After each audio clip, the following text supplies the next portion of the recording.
Um, so I was talking to this friend of mine, and she mentioned this idea of all things unsaid that got me thinking. And when I say all things unsaid, more specifically, I mean how every single person sees things through their own weird little prism. This personal lens shaped by God knows what, childhood, trauma, culture, fears, hope, all of them mashed together into a confusing emotional soup. And what's crazy is that no one's actually wrong. Everyone thinks they're right because it's their truth. But these truths, they barely overlap. It's like we're all in different rooms shouting the same words through walls, and the echoes sound completely different on each side. So think about it. Someone tells you something like, you gotta take control of your life, or you need to put your life back together, and you're expecting support, but instead you feel this heavy thing settle in your chest, like you're being judged, or like you failed. But the other person,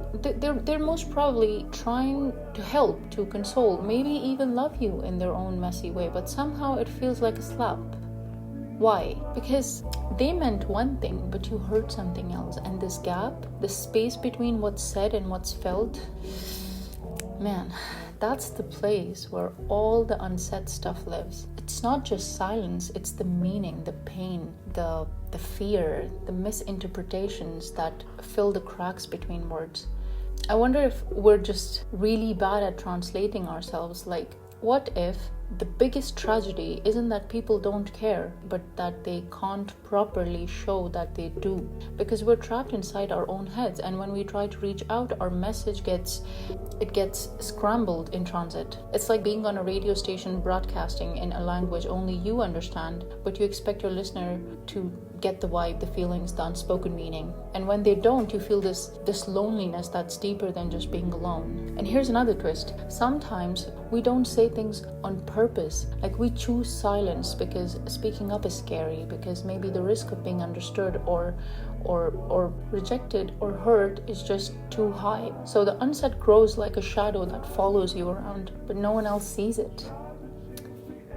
But it's not just fear or shame. Sometimes the unsaid, I think, is protection. We keep things locked inside because we want to protect ourselves, or others for that matter. Like those moments when you hold back criticism, or hold back praise, or hold back your feelings altogether because you don't want to break something fragile. And that's wild, right? Because silence at that point isn't absence. It's a presence heavy enough to shape relationships, to build walls or bridges, to nurture hope or foster despair. So if we're all living in these personal bubbles of perception, trying to communicate across impossible gaps, what does it mean to truly connect? I don't have an answer, but maybe the first step is just realizing that no one fully sees you. Not your family, not your friends, not even yourself sometimes. We're all partial mirrors reflecting fragmented images of each other, and the reflection is distorted by our own fears and desires.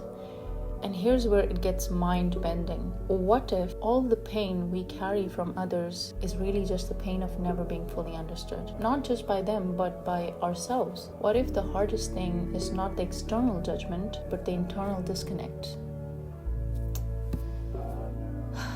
You ever notice how someone says something that stings? You replay it over and over in your mind, not because you want to torture yourself, but because you're desperately trying to figure out why it hurts. Because on some level, you feel there's a truth there, but it's tangled with their perspective, not yours. And that's why you keep thinking over and over about it.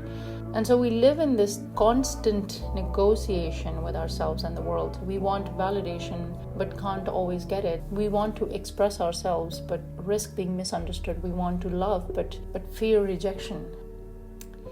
That's why I think all things unsaid are actually all things unfelt, or maybe unheard, because the gap between what's inside and what gets out or what gets in is where loneliness thrives. It's like a cosmic miscommunication, this endless static on the line between human and hearts. And that's both terrifying and beautiful, because it means that every connection is a risk. Every word spoken is a chance for both healing and hurting. Every silence is a choice that can protect or wound.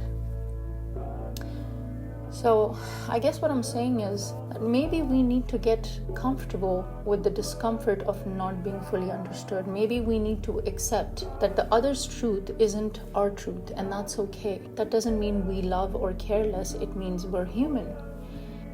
And that's a brutal, humbling, and strangely liberating realization.